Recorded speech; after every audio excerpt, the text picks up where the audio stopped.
Makadimo semhuri Zimbabwe kusangana zvekare pano pachivhitivhiti chenyu patinenge tichikunzira malatest updates nenyaya dzinenge dzichiitika munyika yeZimbabwe. Mamiriro zvakaita mhuri Zimbabwe ndeyekuti zviri kunzi izvoni Chiwenga ane mashoko akataura pai pane foto riri kutenderera akavhurirwa maziso naMnangagwa.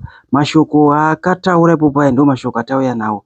Right, mhuri Zimbabwe zviri kunzi mukanya vakazongotaura vakati kana bhiu renyu riri richidiwa nevanhu then rinofanira kuti ripinde through mareferendum maviri, ndozvavakaudzwa. Asi kana chinhu chenyu chiri kudiwa nevanhu ngachipinde mureferendum, ndozvavakaudzwa. Right, according comrade vari panapa vachitaura nyaya yecontroversial bill in cabinet. Kuti in a bold move, Vice President Nkosazana Chiwenga rejected a proposed bill in cabinet prioritizing the interest of Zimbabwe's mass over political risk. The bill put forward by Ziyambi faced opposition from Chiwenga, who deemed it detrimental to the very people it's supposed to serve.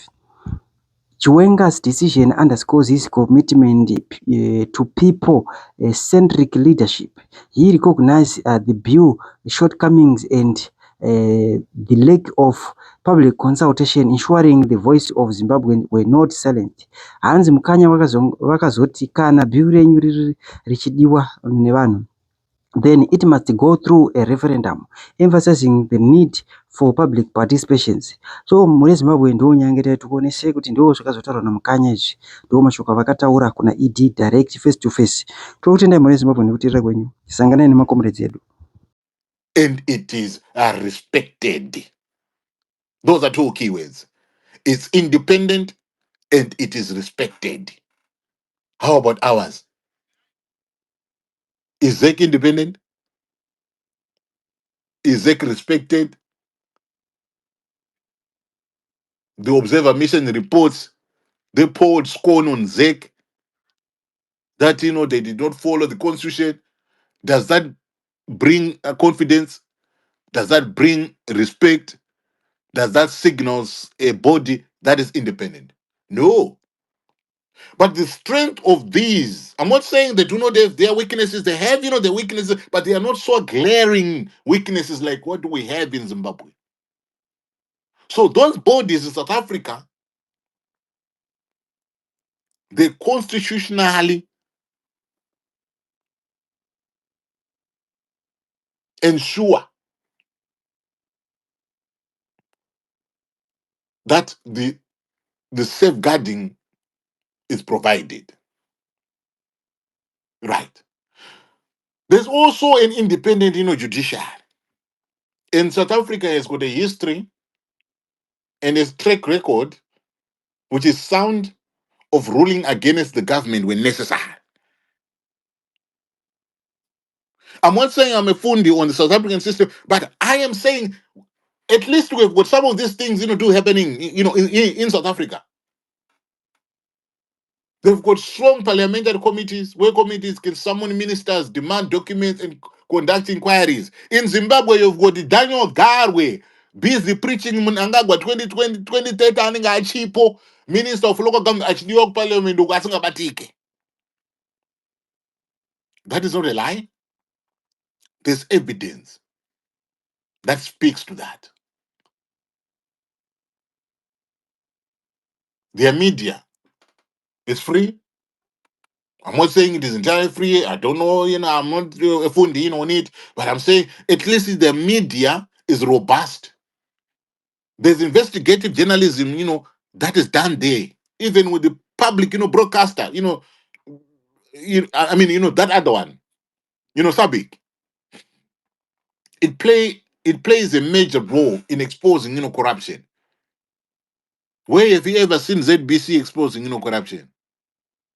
Or when you see corruption being exposed by ZBC, because this one is a sacrificial lamb in Uingabai. And unongosatodiwa. Ukaona wakuexposed ne ZBC unongosatodiwa. Watu wa reject, wajadiwa, wajalavwa. And that culture of coalition, that I spoke about, in negotiation, because people should be in a position to be negotiating, so that should be new. Because this is politics. Sometimes, you negotiate. Negotiation is part and parcel of politics.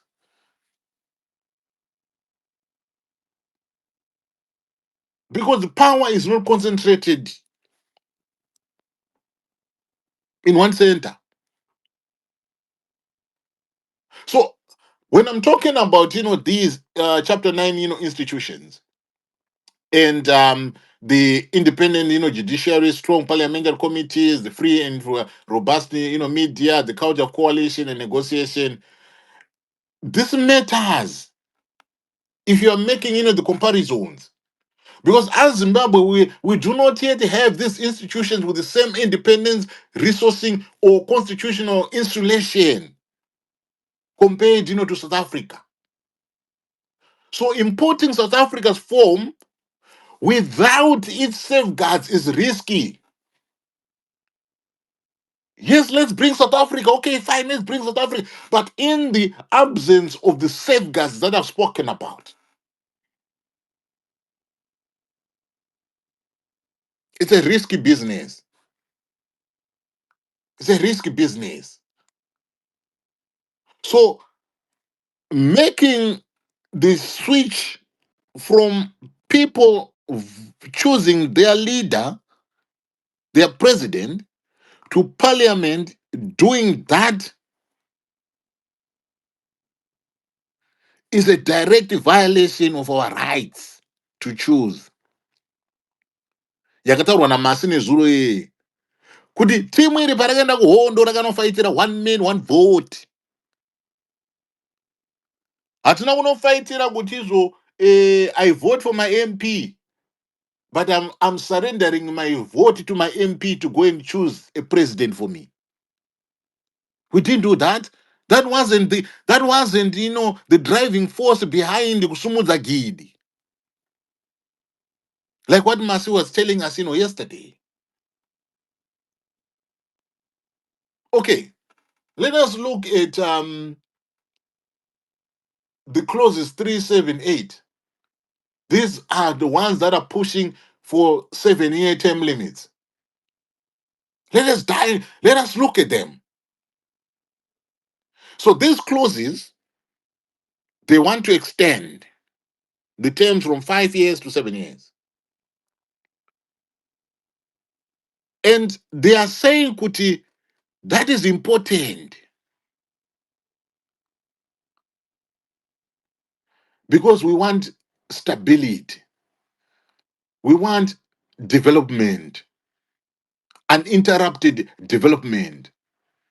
And we don't want unnecessary. You remember Ziyambi Squared when he was talking to members of his political party. Vachiti, iko zvinezvi tenge tirizo tikabva kuma-election, wakutofemerwa mugodzi, mumwe munhu akutoda kuchinjira chinzvimbo chako, nokuti ari kuziva kuti election inenge iri padhuze. Asi tikawedzera makore, hapana mumwe munhu anokufemera mudhuze, hakuna munhu anokufemera mugodzi. Saka iwewe unenge wakuwana nguva yekuconcentrata nekurana constituency yako.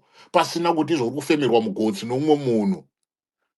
Kusatoda competition, of which competition is healthy in a democracy. What should stop me from competing, even when I pinda my office day one? Because I know your weaknesses already. And I'll continue to be challenging you. I was challenging you before and will continue to be challenging you. Even within the same political party. You should be in a position to be challenging each other. So if you want to create, this honeymoon period, what does that do, ladies and gentlemen? What are the consequences of doing that? Introducing these longer terms, they'll make people comfortable,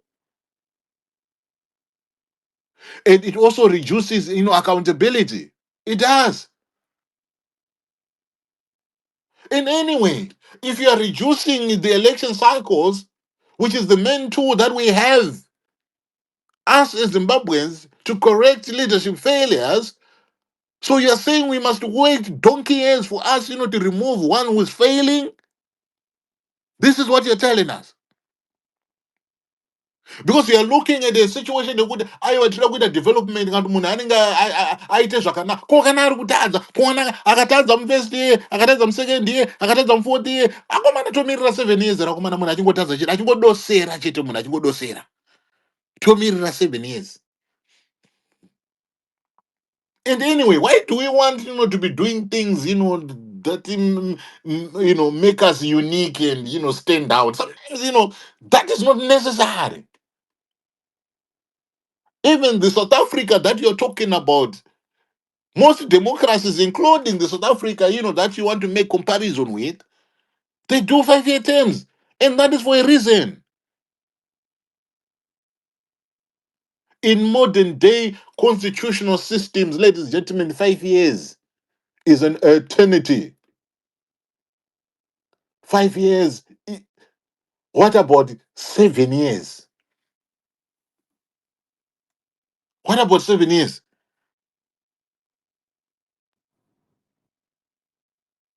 So the questions, that I have for you, do these longer terms lead to better governance? Or does development require longer terms? Kana munhu unoita development iwewe, does it require you to have longer terms? Okay, if you are saying kuti in a space of 20 years, instead of us having 4 elections, you are now reducing us to 2 elections in a space of 20 years.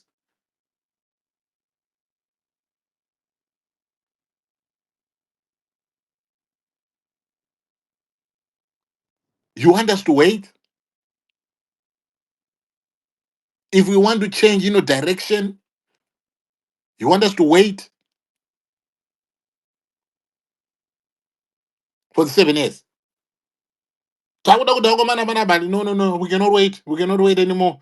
Let's wait. Let's change, direction. In the next, 5 years, we're changing, direction. It's going to be 7 years. Just imagine the damage that could have been done.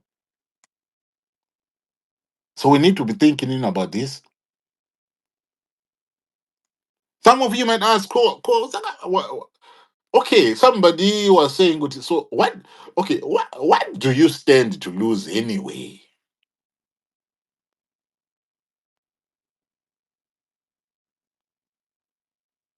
We are losing power, ladies and gentlemen. Because the power, there's a shift. There's a fundamental shift in power here. The power is shifting upwards and it's running away from the people. It's moving away from the people. And when that happens, there's going to be reduction in your voice, reduced citizen voice is a result. And we're going to see an increase in the bargaining of those who are elites. Right now we've already seen it. Before we are even there, we've already seen the bargaining that has already happened. They are not telling us, but already, they're not proper telling us, but already the bargaining, took place with the Chabangus. All this is as a result of a bargaining, that took place. It's fine, it's okay, don't worry. What do I stand to gain? Okay, I'm going to get another 2 years. Wow. So it means I would have done, this 5 years, and then I do another, 2 years, and I can consolidate my gains. I can consolidate, what I want. And after those 7 years, even if I don't go back, I don't care.